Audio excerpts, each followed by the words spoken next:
Hello friends, super magic રસોઈમાં મિત્રો હું આપનું સ્વાગત કરું છું.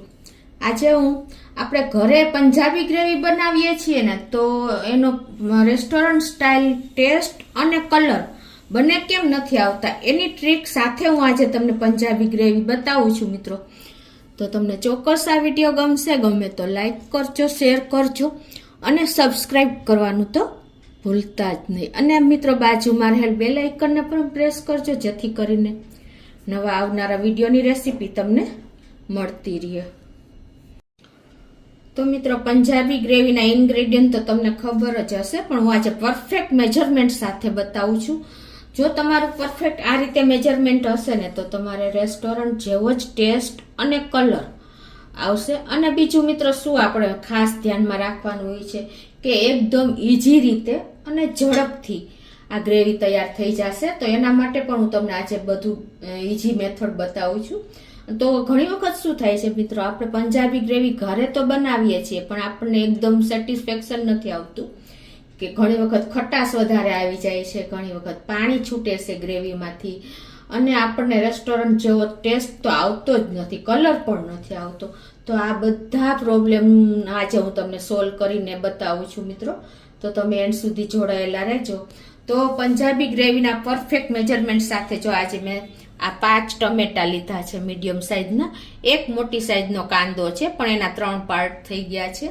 અને મસાલામાં તો તમને ખબર જ હોય છે મિત્રો, ધાણા છે, કસૂરી મેથી છે, કાજુ છે, મગજતરીના બી છે, કિચન કિંગ મસાલો છે, અને આદુ અને લસણ છે. અને ખડા મસાલામાં મિત્રો લાલ મરચા, તજ, એલચી, લવિંગ અને મરી આટલા લીધા છે. અને રૂટીન મસાલામાં આપણે લાલ મરચું, હળદર અને ધાણા જીરું અને આખું જીરું, મીઠું, તેલ, ઘી અને પાણી, અને મિત્રો મલાઈ લીધી છે, અને પનીર છે, અને વેજીટેબલ્સ લીધા છે.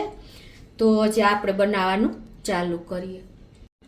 તો મિત્રો હવે તમને એક ટ્રીક પહેલા એ બતાવું છું કે એકદમ ઈઝી મેથડ અને ઝડપથી બનાવે. એના માટે જો તમારે એક કુકર પહેલા લેવાનું છે, અને એમાં આપણે આ 5 નંગ ટમેટા લીધા છે ને, એને આ રીતે આપણે થોડા મૂકી જ દેવાના છે ડાયરેક્ટ. આવી રીતે ચેકો કરીને, કે તમે પીસ પણ કરી શકો છો. ડાયરેક્ટ તમારે આ બધું કુકરમાં જ હું તમને એડ કરીને બતાવું છું. આ રીતે તમે જો વચ્ચે પ્લસની નિશાની નાખીને તમે મૂકી દેશો ને તો પણ ચાલશે. ટમેટા આપણે 5 નંગ ટમેટા લીધા છે, એક મોટી સાઈઝનો કાંદો ડાયરેક્ટ નાખી દઉં છું. પછી આપણે ખડા મસાલામાં મિત્રો આપણે જો 3 થી 4 લાલ કાશ્મીરી મરચાં લીધા છે, એ આપણે આ જ રીતે નાખી દેશું.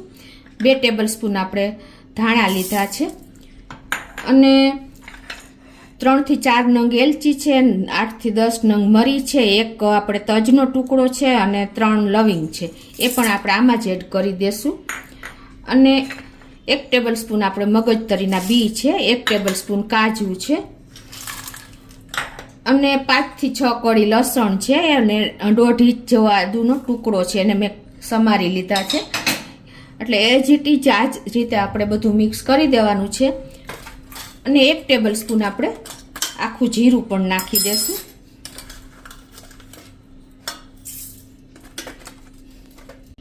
અને મિત્રો હવે આપણે આમાં 1 ટીસ્પૂન કાશ્મીરી લાલ મરચું નાખશું. આ મરચાં આપણે આખા લીધા ને, એ પણ કાશ્મીરી જ લેવાના છે, એટલે તમારો ટેસ્ટ મીડિયમ રહે.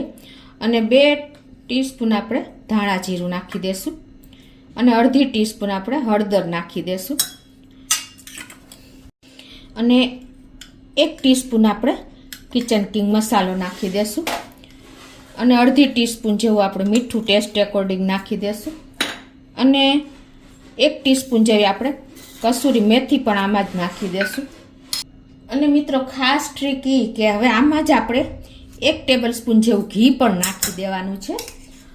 એને હિસાબે આપણો ગ્રેવીનો કલર એકદમ સરસ આવશે. અને 1/4 કપ જેવું આપણે પાણી નાખી દેશું. અને હવે આને આપણે ઢાંકણ બંધ કરી અને 3 થી 4 વિસલ મીડિયમ ફ્લેમ ઉપર કરવાની છે. તો હવે આપણે 3 થી 4 વિસલ થઈ જાય. મિત્રો આ મેં ક્વોન્ટિટી તમને બતાવી નહીં, 3 થી 4 વ્યક્તિને આ ગ્રેવી થઈ જાય એટલી આપણી સબ્જી બનશે મિત્રો. અને એકદમ મેં તમને ઈઝી મેથડ બતાવી. આમાં તમારે કોઈ ટાઈમ જ નહીં લાગે.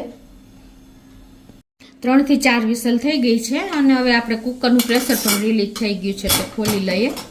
અને જો આપણે 3 થી 4 વિસલમાં એકદમ સરસ ગ્રેવી તૈયાર થઈ ગઈ છે. હવે આને આપણે ઠંડી થવા દેશું.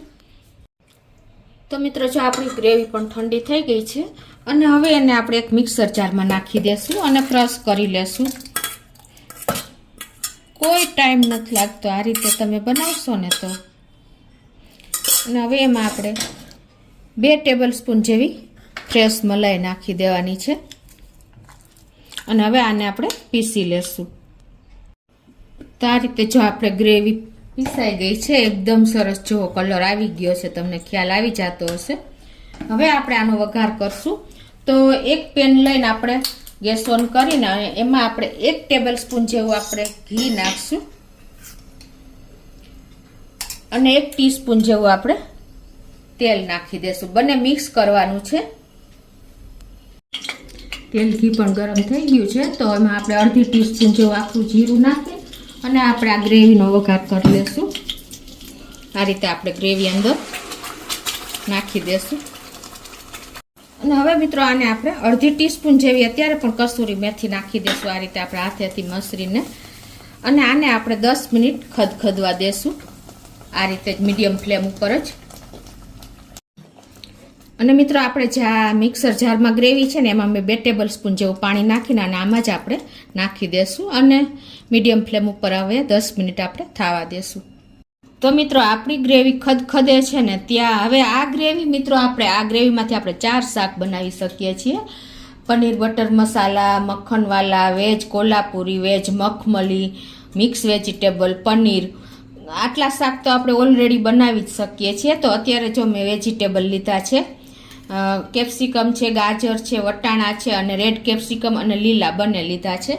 તો પહેલાં તો હવે આપણે શાક બનાવીએ છીએ ને તો તરત જ આપણે આ શાકને ગ્રેવીમાં નાખી દઈએ છીએ એટલે રેસ્ટોરન્ટ જેવો ટેસ્ટ આવતો જ નથી મિત્રો. તો એની પણ આપણે પ્રોસિજર કરવાની છે.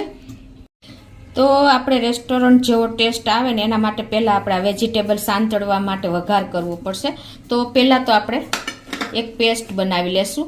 તો આપણે 1 ટીસ્પૂન જેવું કાશ્મીરી લાલ મરચું એક વાટકીમાં નાખશું અને 1 ટીસ્પૂન જેવો કિચન કિંગ મસાલો નાખી દેશું. અડધી ટીસ્પૂન જેવું મીઠું નાખી દેશું અને આપણે 2 ટેબલ સ્પૂન જેવું પાણી નાખીને અને આની એકદમ સરસ પેસ્ટ બનાવી લેશું. પેસ્ટ આપણે બનાવી લીધી છે અને હવે આ બાજુ આપણે ગેસ ઓન કરીને 1 ટીસ્પૂન જેવું આપણે ઘી મૂકી દેશું. હવે આ ઘી ગરમ થાય ને એટલે એમાં આપણે અડધી ટીસ્પૂન જેવું આપણે આખું જીરું નાખી દેશું. જીરાનો વઘાર આમાં સરસ લાગે છે અને આ જીરું આપણે સેજ ક્રકલ થવા દેશું. અને એમાં આપણે જે આ પેસ્ટ બનાવી છે ને લાલ મરચું, કાશ્મીરી અને કિચન કિંગ મસાલો અને મીઠું એ આપણે આમાં નાખી દેશું. અને હવે આમાં આપણે વેજીટેબલ સાંતળવાના છે. તો આ મેં જો ગાજર છે, કેપ્સિકમ છે, એક મીડિયમ સાઇઝનું ગાજર, રેડ અને ગ્રીન અને વટાણા છે 2 ટેબલ સ્પૂન જેવા, એ બધું આપણે આમાં સાંતળી લેશું. આપણા વેજીટેબલ સંતળાય છે ત્યાં જો આપણી ગ્રેવી પણ 10 મિનિટ થઈ ગઈ છે અને એકદમ સરસ કૂક થઈ ગઈ છે. જો તમને ખ્યાલ આવી જતો હશે.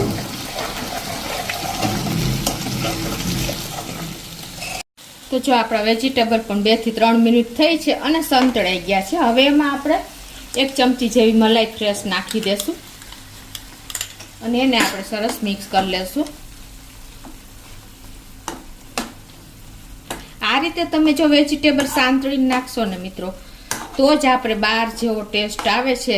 નહીંતર આપણે ફીકા લાગે છે સબ્જી કે કોઈ પણ તમે શાક સીધા નાખો છો ને ગ્રેવીમાં તો આ પ્રોસિજર કરવી કમ્પલસરી છે.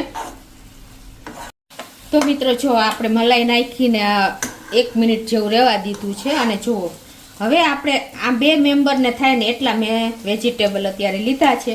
તો હવે એમાં આપણે આ જે ગ્રેવી 4 વ્યક્તિને થાય ને એટલી છે આપણે, તો એમાંથી આપણે અડધી ગ્રેવી આમાં નાખી દેશું. તો જો આપણે આમ જે ગ્રેવી બનાવી હતી એમાંથી આપણે શાકની ક્વોન્ટિટી પ્રમાણે આપણે હાફ ગ્રેવી નાખી દીધી છે.